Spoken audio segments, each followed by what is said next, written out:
Hello and welcome to my channel. I'm Jason White and this is Jason's Weird Reads. Today I am going to be reviewing The Lost Village by Camilla Sten, or I believe it's called Steen. Right there. I don't know why I did that.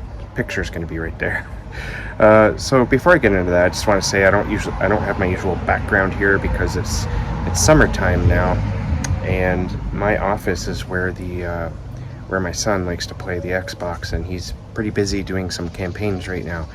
So I thought I'd do it out here where it's beautiful and I'm watching over my little puppy anyway. Hey buddy, what are you doing? Huh? You trying to dig a hole there? You trying to get out? Sammy, come here. Sammy, did you see a snake? I bet you saw a snake.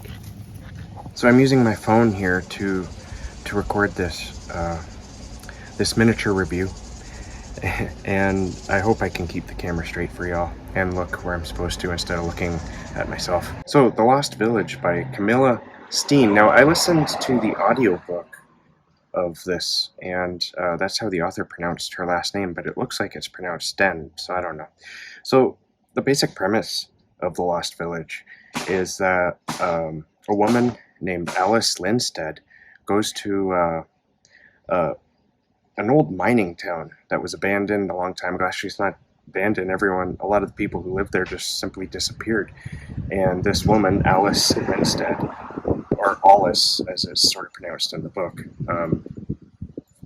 she goes there with a film crew. They're sort of like checking out the area because they're going to make a documentary on what happened there, and they're going to try to find some answers.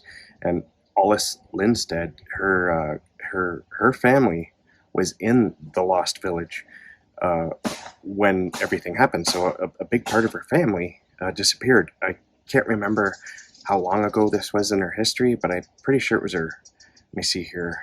Yeah, it was her grandmother's entire family disappeared at this village.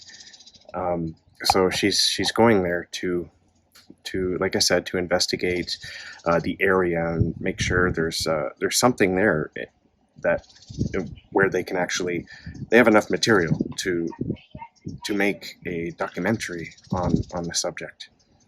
And of course, this is a horror novel. Some might argue it's a bit of a thriller. I could see both, but I don't know. I would go with horror, honestly. Something starts to go wrong, and the people in her crew turn up dead, and in pretty nasty ways too. So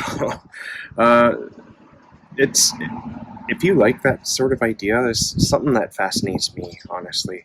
I love the idea of people having disappeared and then either returning or not returning, but trying to figure out what happened and why these people disappeared. That's what this novel is about, and when I talked about this in a TBR video I did, I compared it to Silent Hill, the video game and the movie. It's not really like Silent Hill at all, but it has some Silent Hill vibes because the whole idea of an abandoned town, the atmosphere in this book is really thick. It's hard to picture this place existing in sunshine. It's almost as though there's a fog or a grayness about the whole place, even though I don't think it was ever explicitly described as that. It might have been. So did I enjoy the novel? Yes, I did. I don't think it'll ever be considered a favorite of mine, but I did really enjoy it. I had a lot of fun listening to it. I'm glad that I picked it up. It really scratched the itch of what I was looking for in reading a horror story. And so I recommend it. It's a lot of fun. I think I rated it 4 stars on Goodreads. One thing, as I already brushed upon, what I enjoyed most about this book was the atmosphere. The atmosphere is very thick, and the author, she really did an amazing job at creating a sense of dread over everything, especially once all the terrible things happen. The one thing I didn't like a little bit was there's two stories going along. Something from the past and something in the present. And they sort of coincide together. And I wish it didn't do that. But kind of needed to do that. But there were times when I didn't know whose perspective we're going by. And that wasn't confusing as much as was frustrating. But I think the only reason why that frustrated me is because I didn't know it was going to do that going in. So the characterizations are all really well done, I felt anyway. They weren't like completely, utterly complex characters by any means, but they all felt real. And yeah, The Lost Village is a good read. I think if you like the idea of an abandoned village, uh, especially like it doesn't take place in the West or like in the American continent. I think it takes where is it? It doesn't say here in the. It takes place somewhere overseas, like Sweden or somewhere like that. I can't remember wherever the author is from, because this book is also a translated work. So definitely check it out if that sounds like your thing.